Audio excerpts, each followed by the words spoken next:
जी, प्रीति मिश्रा जी कह रही हैं कि मुझे हमेशा लगता था कि मोक्ष का मतलब डिवाइन से जुड़ जाना, उनका साक्षात्कार होना और उस परम आनंद को, जी, पूरा नहीं हुआ, उस परम आनंद को महसूस करना, वो भी इसी इसी शरीर में।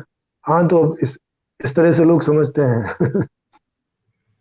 भाई, एक चीज देखो, कोई डिवाइन होगा तो वो डिवाइन खुद ही सामने आ जाएगा ना, उसमें क्या दिक्कत, डिवाइन को क्या प्रॉब्लम है कि वो मेरे आपके सामने ना आए, मुझे और आपको उसके सामने जाना पड़े, उसकी क्या जरूरत है।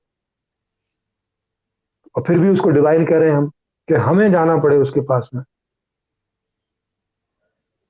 भाई, हम तो यहाँ पैदा होके आ गए ना, हमारा तो यहाँ जन्म हो गया, तो अब जो भी कुछ है वो हमारे सामने आए, खास तौर से जिसको डिवाइन बोल रहे हैं। भाई, डिवाइन का मतलब वो भी तो कॉन्शियस हुआ ना। जैसे बच्चे का जन्म हो जाता है तो जो जो लोग कॉन्शियस हैं, जो चेतन है, जैसे उसकी माँ है, उसका पिता है, उसके दादा दादी हैं, उसके फूफा फूफी हैं, उसके कोई बड़े भाई बहन हैं, वो सब चेतन होते हैं, तो वो बच्चा उनके पास जाता है कि वो लोग सब उसके पास आते हैं? वही आते हैं ना पहले, कि वो उसको पैदा करके सब छुप जाएं, और अब तुम साधना करो तो तुम्हें तुम्हारी माँ मिलेगी, तो अब तुम साधना करो तो तुम्हें तुम्हारा पिता मिलेगा, और थोड़ी साधना करोगे तो बुआ मिलेगी। ये उससे मिलन होगा, ये क्या मतलब है?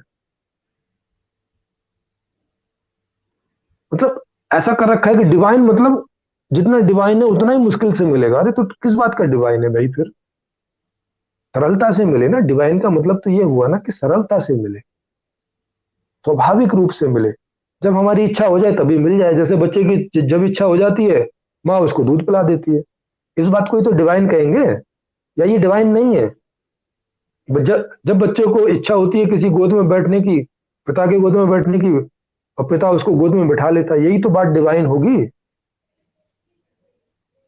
तो इच्छा के साथ पूर्ति हो जानी चाहिए ना, डिवाइन का मतलब तो ये होना चाहिए।